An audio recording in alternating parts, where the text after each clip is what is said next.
Good morning everyone. Deepti S के education hub channel पर आपका स्वागत है। आज हम प्रश्नावली 3.3 को हल करेंगे।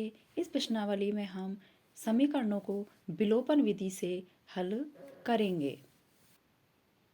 इस विधि में हम दिए गए दो चरों में से एक चर का विलोपन करेंगे और दूसरे चर का मान ज्ञात करेंगे।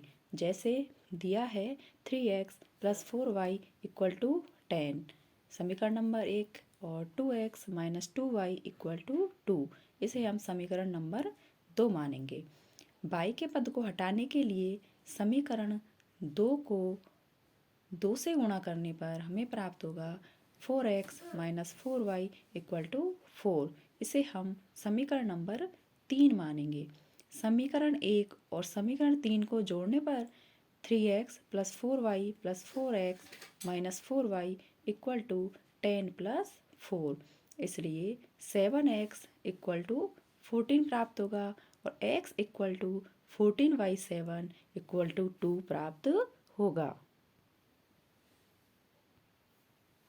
x का मान समीकरण 2 में रखने पर 2 × 2 - 2y = 2, अर्थात 4 - 2y = 2, इसलिए 2y = 4 - 2 = 2। इस प्रकार y = 2/2 = 1, अर्थात हमें x का मान 2 और y का मान 1 प्राप्त होगा।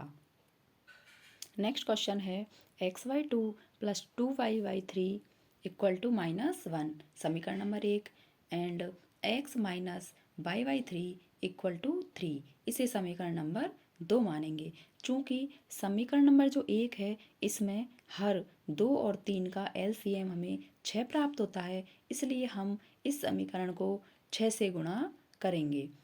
और दूसरी समीकरण में 3 का LCM हमें 3 ही प्राप्त होगा, इसलिए इस समीकरण को हम 3 से गुणा करेंगे। इस प्रकार समीकरण 1 को 6 से गुणा करने पर और समीकरण 2 को 3 से गुणा करने पर हमें प्राप्त होता है 6x/2 + 12y/3 = -6 तथा 3x - 3y/3 = 9।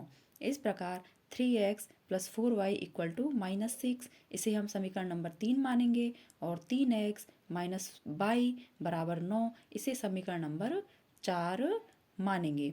अब समीकरण 3 में से समीकरण 4 को घटाने पर 3x + 4y - 3x + y = -6 - 9, इसलिए हमें 5y = -15 प्राप्त होगा और y = -15/5 = -3 प्राप्त होगा।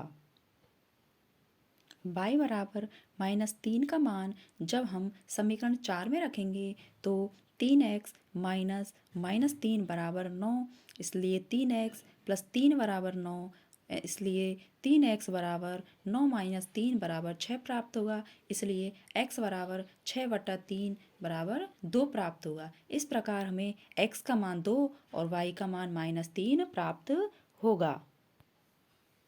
नेक्स्ट क्वेश्चन है निम्न के हल विलोपन विधि से ज्ञात कीजिए।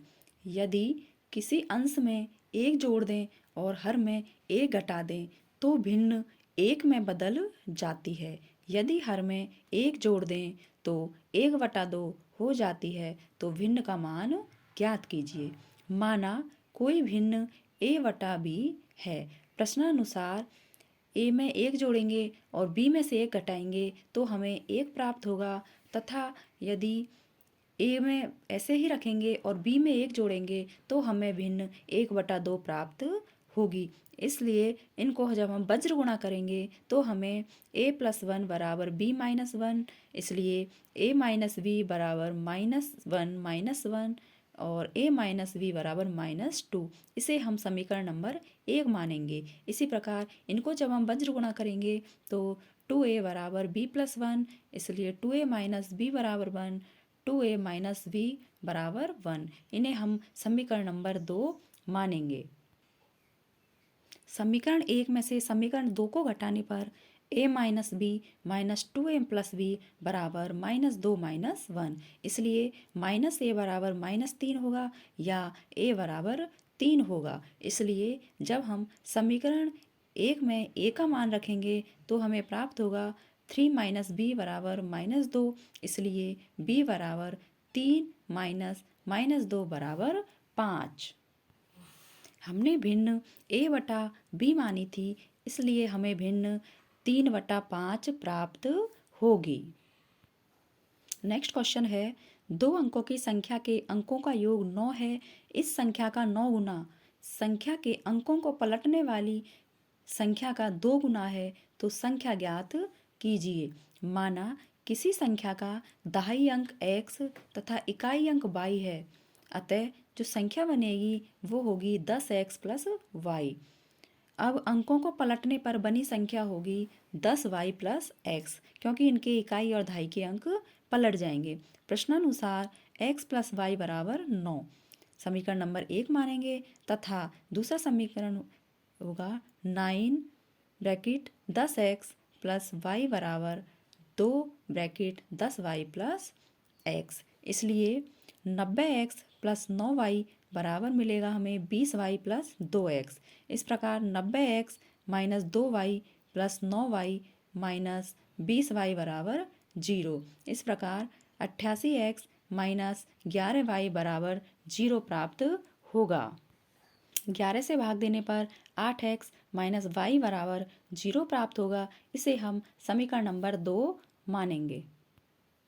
समीकरण 1 और समीकरण 2 को जोड़ने पर x plus Y plus 8x minus Y बराबर 9 प्लस 0। इसलिए 9x बराबर 9 या फिर x बराबर हमें 1 प्राप्त होगा। x का मान जब हम समीकरण 1 में रखेंगे तो हमें 1 प्लस वाई बराबर 9, इसलिए y बराबर 9 माइनस 1 अर्थात y बराबर 8 प्राप्त होगा। इस प्रकार हमें x का मान 1 और y का मान 8 प्राप्त होगा और जो संख्या होगी वो 10x प्लस वाई अर्थात 10 प्लस 8 बराबर 18 प्राप्त होगी।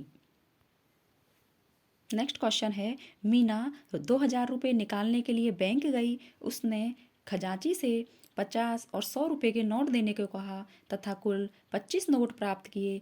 मीना ने बताइए 50 और 100 रुपये के कितने कितने नोट प्राप्त किए। माना मीना ने 50 रुपये के x और 100 रुपये के y नोट प्राप्त किए। प्रश्नानुसार x प्लस वाई बराबर 25 हमें समीकरण नंबर 1 माना और 50x प्लस 100y बराबर 2000।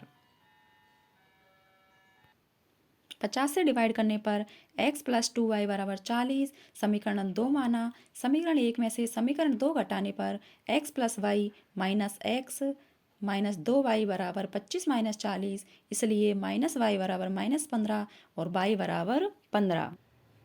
y का मान समीकरण 1 में रखने पर x का मान हमें 10 प्राप्त होगा। अतः 50 रुपये के कुल 10 नोट प्राप्त किए और 100 रुपये के कुल 15 नोट प्राप्त किए। मिलते हैं नेक्स्ट वीडियो में। Thank you.